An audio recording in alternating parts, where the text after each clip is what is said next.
जय हिंद। मैं नीरज मेहता आप सबका स्वागत करता हूं आज के एक नई वीडियो में। और आज की इस वीडियो में हम बात करेंगे कि अगर आप बिहार से हैं और आप बिहार से ऑनलाइन के माध्यम से ईडब्ल्यूएस प्रमाण पत्र बनाना चाहते हैं तो सबसे पहले आपको ऑनलाइन अप्लाई करना होगा। उसके बाद जो है आपका ऑनलाइन अप्लाई करने के बाद जो है ब्लॉक से वेरीफाई कराना होता है। उसके बाद ऑनलाइन करते समय भी आपको डॉक्यूमेंट कुछ अपलोड करना होता है। उसके बाद जो आपका 21 से 25 दिन के अंदर आपका बन के आ जाता है। उसके बाद ऑनलाइन के माध्यम से ही जो है आप सब डाउनलोड कर सकते हैं। तो सबसे पहले जो है अगर आपको भी अप्लाई करना है तो अप्लाई करने के लिए बिहार की जो ऑफिशियल वेबसाइट है serviceonline.bihar.gov.in, इस वेबसाइट पे आ जाना है। यहाँ पे आने के बाद जो आपका पेज जो है कुछ इस प्रकार से शो करेगा और ये पेज आपका अंग्रेजी और हिंदी दोनों माध्यम में उपलब्ध है। यहाँ पे क्लिक करेंगे तो आप अपने अनुसार जो है लैंग्वेज को बदल सकते हैं। तो यहाँ पे हम हिंदी में ही रहने देते हैं और यहाँ पे एक ऑप्शन आपको मिलेगा ऑनलाइन आवेदन दें और नीचा में एक मिलेगा ऑप्शन लोक सेवाओं का अधिकार की सेवाएं। ठीक, उसके बाद देखेंगे नीचे ऑप्शन मिलेगा सामान्य प्रशासन विभाग, यहाँ पे क्लिक करेंगे। नीचे में आपको आवासीय जाति आय नॉन क्रीमिलियर स्टेट लेवल वाला और सेंट्रल लेवल वाला और यहाँ पे लास्ट में आर्थिक रूप से कमजोर वर्ग के लिए आय और संपत्ति प्रमाण पत्र निर्गमन का ऑप्शन मिलेगा। यहाँ पे आप क्लिक करेंगे, इसी को ईडब्ल्यूएस सर्टिफिकेट बोला जाता है। और यहाँ पे अगर आप फर्स्ट टाइम आप अप्लाई कर रहे हैं तो आपको अंचल स्तर पे ही क्लिक करना होगा और यहाँ पे क्लिक करने के बाद आपके सामने जो है इस तरीका से एक पेज ओपन होगा जो कि फॉर्म को फिलअप करना है और सबमिट करना है डॉक्यूमेंट अटैच के साथ। और सबमिट होने के बाद आपको रिसीविंग मिलेगा। उसके बाद जो है आगे का प्रोसेस जो भी होगा हम पूरा जानकारी इस वीडियो में देंगे। तो आपका यहाँ पे शो कर रहा है जैसे कि देख पाएंगे आर्थिक रूप से कमजोर वर्ग का प्रमाण पत्र हेतु आवेदन पत्र। और यहाँ पे सबसे पहले जो है आवेदक का विवरण यहाँ पे फिल करना होगा। और यहाँ पे जैसे कि देख पाएंगे आपका जब अप्लाई करेंगे उसके बाद आपका जो सर्टिफिकेट होगा जो बन के आएगा ऑनलाइन के माध्यम से, वो सर्टिफिकेट का जो लैंग्वेज रहेगा लिखावट रहेगा उसमें अब हिंदी में चाहते हैं या अंग्रेजी में चाहते हैं। अगर हिंदी में चाहते हैं तो हिंदी को सिलेक्ट करेंगे, अंग्रेजी में चाहते हैं तो अंग्रेजी को यहाँ पे सिलेक्ट करेंगे। आप अपने अनुसार यहाँ पे सिलेक्ट करेंगे। जेंडर क्या है आप अपने अनुसार यहाँ पे सिलेक्ट करेंगे। अभिवादन अगर देना चाहते हैं तो रखेंगे, अन्यथा यहाँ पे कुछ नहीं रखेंगे। उसके बाद आपको अपना नाम यहाँ पे फिल करना होगा और यहाँ पे ध्यान रखेंगे जैसे नाम फिल करेंगे स्पेस पे क्लिक करेंगे ऑटोमेटिक इस साइड में आपका हिंदी में हो जाएगा। और ऐसा आपका तभी होगा जब आप लैपटॉप से या फिर जो है कंप्यूटर से अप्लाई करेंगे, तभी आपका अंग्रेजी से हिंदी होगा। लेकिन अगर मोबाइल से आप अप्लाई कर रहे हैं तो आपको यहाँ पे भी नाम फिल करना होगा और यहाँ पे भी हिंदी में नाम फिल करना होगा।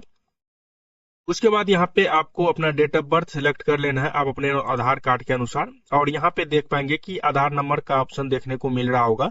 अगर यहाँ पे आप अपना आधार नंबर फिल करते हैं तो आधार में जो भी मोबाइल नंबर लिंक रहेगा उस पर ओटीपी आएगा और ओटीपी के माध्यम से वेरीफाइड होगा, जिसके बाद आपको जो है आधार अपलोड करने का आवश्यकता नहीं होगा। लेकिन कभी कभी ओटीपी आने के बाद भी आधार कार्ड अपलोड करने का जो है जरूरत पड़ जाता है। ये बात आपको ध्यान रखना होगा। ठीक, उसके बाद जो है आपको नीचे की तरफ आना होगा। यहाँ पे हम आधार नंबर फिल नहीं कर रहे हैं बल्कि हम आधार कार्ड का दोनों साइड का जो है आधार कार्ड स्कैनिंग करके उसमें सिग्नेचर करके हम डायरेक्ट अपलोड कर देंगे। नीचे की तरफ आएंगे, यहाँ पे आवासीय पता आपसे पूछा जाएगा। अब अपना जो है यहाँ पे स्टेट को सिलेक्ट करेंगे। ये बिहार की ऑफिशियल वेबसाइट है, इसीलिए जो यहाँ पे सिर्फ और सिर्फ बिहार का ही ऑप्शन आपको मिलेगा। अब अपना अनुसार जो यहाँ पे अपना डिस्ट्रिक्ट को सिलेक्ट करेंगे। उसके बाद नीचे की तरफ आएंगे, यहाँ पे आपको अपना जो भी अनुमंडल है अनुमंडल को सिलेक्ट करेंगे। नीचे की तरफ आने के बाद जो आपको ये बताया जाएगा कि आपका जो ये घर है ग्राम पंचायत में है, नगर परिषद में है, नगर निगम या फिर नगर पंचायत में है, जिसके अंतर्गत आता होगा उस पे क्लिक करेंगे और यहाँ पे वार्ड नंबर आपको फिल करना है। और नीचे की तरफ यहाँ पे आपका पंचायत का नाम यहाँ पे शो कर देगा, यहाँ पे क्लिक करके आपको सिलेक्ट कर लेना है। उसके बाद यहाँ पे गांव का नाम लिखेंगे और यहाँ पे जो है पोस्ट लिखेंगे। यहाँ पे ध्यान रखेंगे कि यहाँ पे अंग्रेजी अगर सिलेक्ट करते हैं तो यहाँ पे कोशिश करें कि यहाँ पे नाम लिखने के बाद स्पेस पे क्लिक करने के बाद जो है आपका हिंदी में हो जाएगा, तो आप स्पेस पे क्लिक नहीं करेंगे बल्कि आपको अंग्रेजी में ही यहाँ पे फिल करना होगा। अगर हिंदी में फिल करेंगे तो आपको फिर जो है हिंदी में ही आपका बन के आएगा। यहाँ डाकघर लिखेंगे, आपका जो भी थाना आ रहा है थाना को सिलेक्ट करेंगे, पिन कोड सिलेक्ट करेंगे या होल्डिंग नंबर सर्कल नंबर को यहाँ पे ब्लैंक छोड़ देंगे। अगर आपको पता है तो फिल करेंगे। सबसे ज्यादा महत्वपूर्ण यहाँ पे है कि इन दोनों में से किसी एक ऑप्शन को सिलेक्ट करना है, क को या फिर ख को किसी एक ऑप्शन पर सिलेक्ट करना है। तो इसको कैसे सिलेक्ट करेंगे? इसको सिलेक्ट करने के लिए सबसे पहले आपको ये देखना होगा कि आपका जो जाति है, मतलब कि आपका जो कास्ट है वो जनरल है या फिर एससी है या फिर एसटी है या फिर बीसी है या ईबीसी है। ये बात आपको ध्यान रखना होगा। तो यहाँ पे देखिए क नंबर का कहने का मतलब है कि केंद्र हेतु, मतलब सेंट्रल अधिसूचित अन्य पिछड़ा वर्ग मतलब कि ओबीसी एवं बिहार हेतु, मतलब कि सेंट्रल पर ओबीसी और बिहार हेतु जो है अनुसूचित अनुसूचित जाति, अनुसूचित जनजाति मतलब एससी एसटी, और यहाँ पे पिछड़ा वर्ग बीसी, अत्यंत पिछड़ा वर्ग ईबीसी की सूचीबद्ध में नहीं है। तो यहाँ पे कहने का मतलब ये हुआ कि कौन नंबर का कहने का मतलब हुआ कि जो ये सेंट्रल पे जो है ओबीसी में और बिहार में जो है एससी एसटी बीसी ईबीसी के अंतर्गत नहीं आते हैं। अगर आप ओबीसी से नहीं आते हैं, एससी एसटी से नहीं आते हैं, बीसी ईबीसी से नहीं आते हैं, इसका मतलब है कि आप जनरल से आते हैं। अगर आप जनरल से आते हैं तो आपको यहाँ पे क नंबर को सिलेक्ट कर देना है। अगर आप जनरल से नहीं आते हैं मतलब कि आपकी जाति जो है बिहार में जो है बीसी ईबीसी है, बट आप सेंट्रल पे जब जाते हैं तो आपका जाति सेंट्रल में जो है ओबीसी होता है, तो ओबीसी के अंतर्गत नहीं है। तो मतलब कि आप बिहार में बीसी ईबीसी है बट सेंट्रल में जो है आप जनरल में चले जाते हैं, तो ऐसी स्थिति में आपको ख को सिलेक्ट करना है। अगर आप जनरल से हैं तो क सिलेक्ट कीजिए, लेकिन अगर आप जनरल है बट सेंट्रल में जनरल है और स्टेट में बीसी बीसी है तो ख को यहाँ पे सिलेक्ट करिए। ठीक, उसके नीचे की तरफ यहाँ पे आपको अपना जाति सिलेक्ट करना होगा। ठीक, आपका जाति अगर आ रहा है तो ठीक है, अगर नहीं आएगा तो अन्य के ऑप्शन पे क्लिक करके यहाँ पे आपको टाइप करना होगा। तो यहाँ पे आ रहा है तो यहाँ पे फिल कर देंगे। या नेम ऑफ फादर, पिताजी का नाम अंग्रेजी में हिंदी में, यहाँ पे अंग्रेजी में हिंदी में फिल करेंगे। उसके बाद अगर यहाँ पे कोई अपना हस्बैंड नाम लिखना चाहे तो वो लिख सकता है, वाइफ का नाम लिखना चाहे तो लिख सकता है। ठीक, नीचे की तरफ आएंगे, यहाँ पे आपको अपना मोबाइल नंबर और इसमें एक ईमेल आईडी दे देना और इसे ख्याल जरूर से जरूर फिल करें, ताकि आपका जो है रिसीविंग नंबर आपका जो मैसेज के माध्यम से आएगा और आने वाले समय में आपको जो ये काम आएगा। उसके बाद आपका यहाँ पे परिवार का जो है कुल आय, मतलब आपका फैमिली का जो मतलब पेरेंट्स का जो इनकम है वो कितना है यहाँ पे फिल करेंगे, और आपका इनकम सर्टिफिकेट जो आपने बनाया हुआ है उसमें कितना है वही यहाँ पे फिल करें।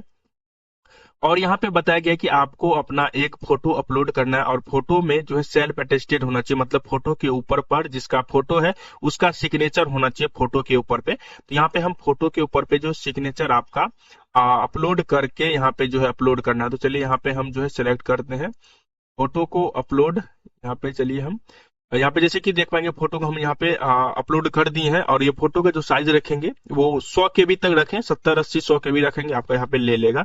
और यहाँ पे ध्यान रखेंगे फोटो के ऊपर पे सिग्नेचर करके आपको अपलोड करना है। नीचे की तरफ यहाँ पे देखेंगे सेल्फ डिक्लेरेशन का ऑप्शन आ जाएगा, और सेल्फ डिक्लेरेशन जैसे कि यहाँ पे आप सब पढ़ भी सकते हैं। देखिए यहाँ पे बताया गया है कि मैं घोषणा करता हूँ कि मेरे परिवार की सभी परिसंपत्तियों को जोड़ने के पश्चात जो निम्नलिखित में से किसी भी सीमा से अधिक नहीं है, मतलब कि जो भी परिवार का जो परिसंपत्ति मतलब कि जो संपत्ति है इनकम, उनको जोड़ने के बाद भी जो है यहाँ पे जो है 5 एकड़ कृषि योग्य भूमि या उससे ऊपर, अगर आप 5 एकड़ कृषि योग्य भूमि या फिर उससे ऊपर है तो आप इसके ईडब्ल्यूएस नहीं बना सकते, बट अगर आपके पास 5 एकड़ कृषि योग्य भूमि या इससे ऊपर नहीं है तो फिर आप बना सकते हैं। 1000 वर्ग फीट या इससे अधिक क्षेत्रफल का आवासीय फ्लैट अगर है तो नहीं बना सकते, अगर इससे कम होना चाहिए, मतलब इसमें जो भी बताया गया उससे हमेशा कम ही होना चाहिए, या उतना या उससे ज्यादा नहीं होना चाहिए। उसी तरीके से जो है अधिसूचित नगर पालिका के अंतर्गत 100 गज या से अधिक का आवासीय भूखंड, अधिसूचित नगर पालिका के इतर मतलब आसपास 200 वर्ग गज या उससे अधिक का आवासीय भूखंड नहीं होना चाहिए, ऐसा इसमें बताया गया है। और ये जो इसका कंडीशन है, और यहाँ पे आपको टिक कर देना होगा। और नीचे की तरफ आएंगे और इस कैप्चर को यहाँ पे फिल करेंगे और यहाँ पे सबमिट के ऑप्शन पे क्लिक करेंगे। कैप्चर को फिल करने के बाद सबमिट करेंगे, उसके बाद नेक्स्ट पेज आपके सामने कुछ इस प्रकार से आएगा। यहाँ पे आपको अपना डिटेल को चेक कर लेना, आपने जो भी फिल किया वो सारा चीज आपका सही होना चाहिए। अगर आप इसमें कुछ भी स्पेलिंग या कोई भी ऑप्शन गलत फिल होता है तो आगे चल के आप इसे सुधार नहीं कर सकते, इसलिए यहीं पे आपको सारा चीज जो है चेक कर लेना है। चेक करने के बाद अगर सारा चीज सही है तो अटैच के ऑप्शन पे क्लिक करेंगे, अगर कुछ लगे गलत है तो एडिट के ऑप्शन पे क्लिक करके बैक जाके आप सुधार कर लेंगे। यहाँ पे मेरा सारा चीज सही है तो अटैच के ऑप्शन पे क्लिक करेंगे, और उसके बाद जो यहाँ पे डॉक्यूमेंट आपको अपलोड करना है। अगर आप यहाँ पे सबसे पहले डॉक्यूमेंट में आपको ऑप्शन जैसे कि मिल जाएगा, तो यहाँ पे हम आधार कार्ड को अपलोड करने वाले हैं, और ये जो साइज रखेंगे आप 200 KB तक आपका जो होना चाहिए, ठीक, और 200 KB। और ये जो जेपीईजी या पीएनजी पीडीएफ में आप अपलोड कर सकते हैं आधार कार्ड, और आधार कार्ड का दोनों साइड का आप जो स्कैनिंग करके उसके बाद जो है आप सिग्नेचर करके जो यहाँ पे अपलोड करें। अगर आप इससे पहले कभी अगर आपने ईडब्ल्यूएस बनाया है तो आधार के साथ जो है अपलोड करके आप मतलब एक ही साथ जो आधार का भी और ईडब्ल्यूएस का भी एक ही साथ जो है अटैच करके यहाँ पे अपलोड कर दें। चलिए यहाँ पे हम क्लिक करते हैं। उसके बाद जो है यहाँ पे ऑप्शन पे क्लिक करेंगे, यहाँ पे ओके करेंगे। यहाँ पे देखेंगे मेरा जो साइज है वो ज्यादा है, तो यहाँ पे हम जो है कम साइज का जो है यहाँ पे अपलोड कर देते हैं। चलिए यहाँ पे कम साइज का मेरा जो है अपलोड हो गया है। चलिए यहाँ पे जो है हट गया, दोबारा से हम यहाँ पे फिल कर देते हैं। ठीक, यहाँ पे जेपीजी वाला फाइल हम जो यहाँ पे अपलोड किए हुए हैं। ठीक, और नीचे की तरफ यहाँ पे जो है आपको सेव का ऑप्शन मिलेगा, तो यहाँ पे आप क्लिक करेंगे। क्लिक करने के बाद जो है नेक्स्ट पेज आपके सामने आएगा, जो कि यहाँ पे आप सब देख पाएंगे। और इसको भी एक बार चेक कर लेंगे, लेकिन अगर यहाँ पे कुछ गलती होता है तो आप यहाँ पे कुछ सुधार नहीं कर सकते। अगर कुछ गलती है तो आप डायरेक्ट कैंसिल करके दोबारा से फिल करना होगा और यहाँ पे ड्राफ्ट संख्या आ जाएगा। और ध्यान रखेंगे ये जो आपका यहाँ पे नंबर शो हो रहा है आपका रिसीविंग में, ये नंबर शो नहीं होगा, वहां पे आपका बदल जाएगा। आधार कार्ड के ऑप्शन पे क्लिक करके एक बार चेक कर लेंगे कि आपने जो अपलोड किया है वो सही है आपका। लास्ट में आपको सबमिट के ऑप्शन पे क्लिक करना होगा और सबमिट के ऑप्शन पे जैसे ही क्लिक करेंगे आपका फॉर्म जो पूरी तरीके से सबमिट हो जाएगा। आपको एक रिसीविंग मिलेगा, रिसीविंग को जो है आपको डाउनलोड कर लेना। नीचे में आपको डाउनलोड करने का ऑप्शन मिल जाएगा। डाउनलोड करने के बाद रिसीविंग लेके आपको जो है ब्लॉक जाना होगा। तो कितना दिन बाद जाएंगे, जैसे कि आज अगर अप्लाई करते हैं तो 2-3 बाद आप ब्लॉक चले जाए, और ब्लॉक जब जाएंगे तो आपको रिसीविंग लेके जाना होगा। ये वाला जो आप रिसीविंग आपको साथ में लेके जाना होगा, और रिसीविंग के साथ जो है आपको अपना जाति, आय, निवास होना चाहिए और आधार होना चाहिए साथ में। ये आपको लेके जाना होगा वेरिफिकेशन कराने के लिए। अगर ब्लॉक जाके आप वेरिफिकेशन नहीं कराते तो फिर आपका नहीं बनेगा। अगर ब्लॉक जाके वेरिफिकेशन करा लेते हैं तो फिर जो है आपका बन जाएगा। और कभी कभी जो है ईडब्ल्यूएस बनाने के लिए जाति, आय, निवास और आधार के अलावा जो है कोर्ट से बना हुआ एफिडेविट भी मांगा जाता है। तो आप अगर मांगेगा तो आपको वो भी बना के देना होगा, तभी आपका बन पाएगा। और वेरिफिकेशन कराना जरूरी है, अगर नहीं कराते हैं तो फिर आपका नहीं बनेगा, रिजेक्ट कर देगा 21 दिन के बाद।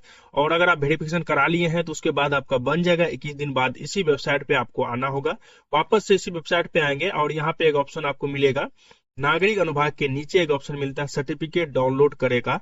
यहाँ पे आप क्लिक करेंगे और यहाँ पे आपको अपना जो रिसीविंग है उसमें रेफरेंस नंबर आपको मिल जाएगा EWSCO करके, और इस नंबर को फिल करेंगे, अपना नाम फिल करेंगे और इस कैप्चर को कॉपी करके यहाँ पे पेस्ट करेंगे।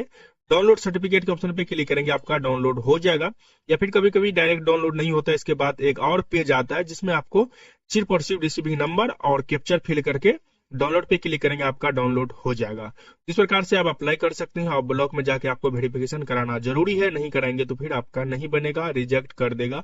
और अगर वेरिफिकेशन करा लेते हैं तो उसके बाद इसी वेबसाइट के माध्यम से कुछ दिन बाद जो है आपका डाउनलोड हो जाएगा।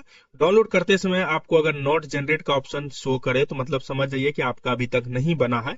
अगर नॉट जनरेट शो हो रहा है तो इसका मतलब यही होता है। अगर मिसमैच शो करे तो इसका मतलब है कि आपका रेफरेंस नंबर या फिर नाम में कुछ ना कुछ जो गलती है, इसलिए मिसमैच का ऑप्शन आ रहा है। उसके बाद जो है आप डाउनलोड कर लेंगे, अपने कामों में यूज कर सकते हैं। और उसके बाद अगर आपका ब्लॉक लेवल का बन जाता है तो सेम उसी प्रोसेस से जो है आप यहाँ पे एसडीओ लेवल पे अप्लाई कर देंगे। उसके बाद एसडीओ लेवल पे जब आप अप्लाई करेंगे तो एसडीओ लेवल पे जो है मतलब कि एसडीओ ऑफिस जाके वेरिफिकेशन नहीं कराना होता है, बल्कि आरओ लेवल का बना हुआ सर्टिफिकेट अपलोड करना होता है और आधार कार्ड अपलोड करना होता है, और ऑनलाइन बन के 21 दिन बाद तक में जो है आ जाता है।